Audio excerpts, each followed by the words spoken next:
for the event. Hello, Houston. Integrity is ready for the event. Administrator Isaacman, this is Mission Control Houston. Please call Integrity for a voice check. Integrity, Jared Isaacman, comm check.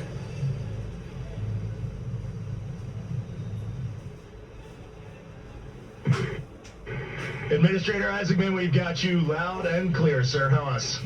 I've got you loud and clear. Artemis 2 crew, we have a very special guest who wanted to be the first person to greet you after your return from the far side of the moon. Reed, Victor, Christina, and Jeremy, it's my honor to introduce the President of the United States of America, President Donald J. Trump. Over to you, sir. Well, thank you very much, Jared, and you are doing a fantastic job. And hello, very special hello to Artemis 2.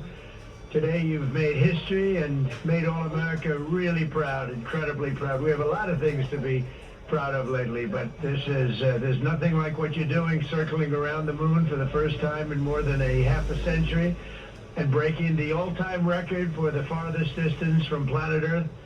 Humans have really never seen anything quite like what you're doing in a manned spacecraft. It's really special. I want to personally salute and congratulate Commander Reed Weissman, Pilot Victor Glover, Mission Specialist Christina Koch, and Jeremy Hansen. And I also want to thank the entire amazing team at NASA, headed by Jared, who's a very special guy, by the way, and you all made this day possible, and you've really inspired the entire world. Really, everybody's watching. I find it incredible. I just watch you go to the back of the moon, and people haven't been there in a long time, we can say, but it's going to be more and more prevalent because we're going to be doing a lot of traveling, and then you're going to ultimately do the whole big trip to Mars, and that's going to be very exciting. So you look, and we had no astronaut has been to the moon since the days of Apollo program. The Apollo program was also very special, but that was 50 years ago, and at long last, America is back, and America is back in many ways stronger than ever before. We're the hottest country anywhere in the world.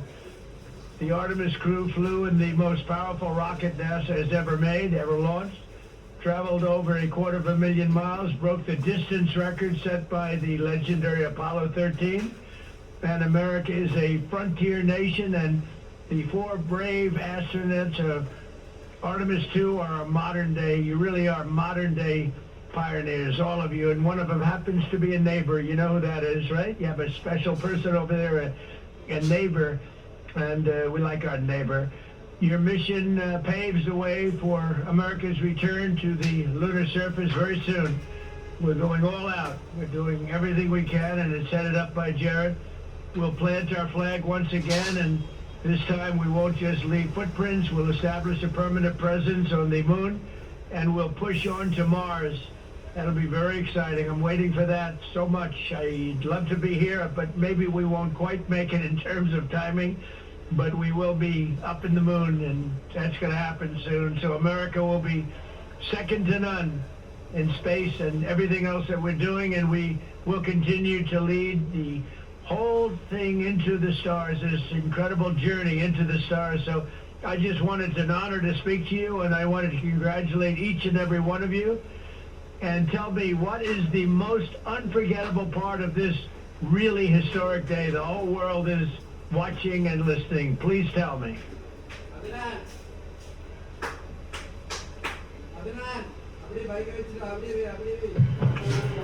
President, this call is certainly special to all of us, and we really have a lot of faith in our Administrator, Jared Isaacman, who is with you. We appreciate his leadership in NASA and in the international community. We are doing great things, and we are proud to be a part of. I have to tell you, as we came around the near side of the moon, seeing all the sights that we've seen from Earth for all of our lives, but we're seeing them from a different perspective, and then we started to get a glimpse of the, and we saw sights, Oriental, sights that no human has ever seen before, not even in Apollo, and that was amazing for us. And then the surprise of the day, we just came out of an eclipse where the sun, moon, and the entire dark moon, about that big, right out the window that we were watching. We could see the corona of the sun, and then we could see the planet train line up, and we're at Mars, and all of us commented how excited we are to watch this nation and this planet become a two-planet species.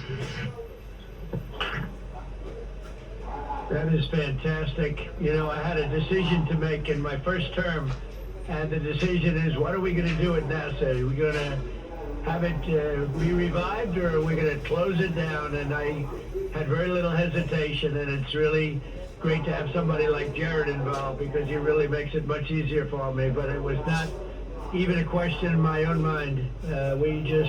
We've spent what we had to do, and then of course we have Space Force, and Space Force is very much related to what you're doing, and that was my baby. That was a very important one, and it'll turn out to be truly one of the most important, I believe, decisions I've ever made. So we're very proud of Space Force, and we're very proud of all of you. Does anybody else have anything to say? A lot of people listening.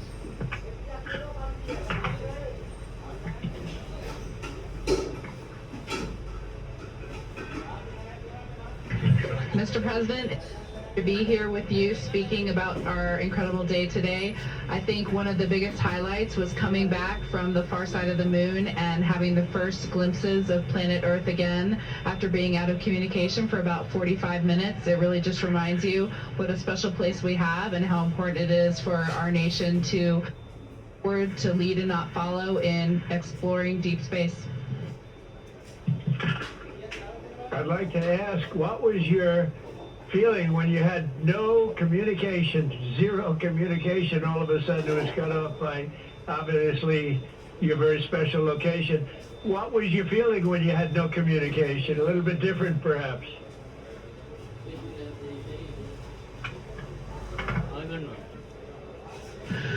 Yes, Mr. President, it was cool. I said a little prayer, but then I had to keep rolling. I was actually recording scientific observations of the far side of the moon. You know, that is actually the time when we were the farthest and the closest to the moon. And so we were really able to make some of our most detailed observations of the far side of the moon up close. And so we were busy up here working really hard. And I must say, it was actually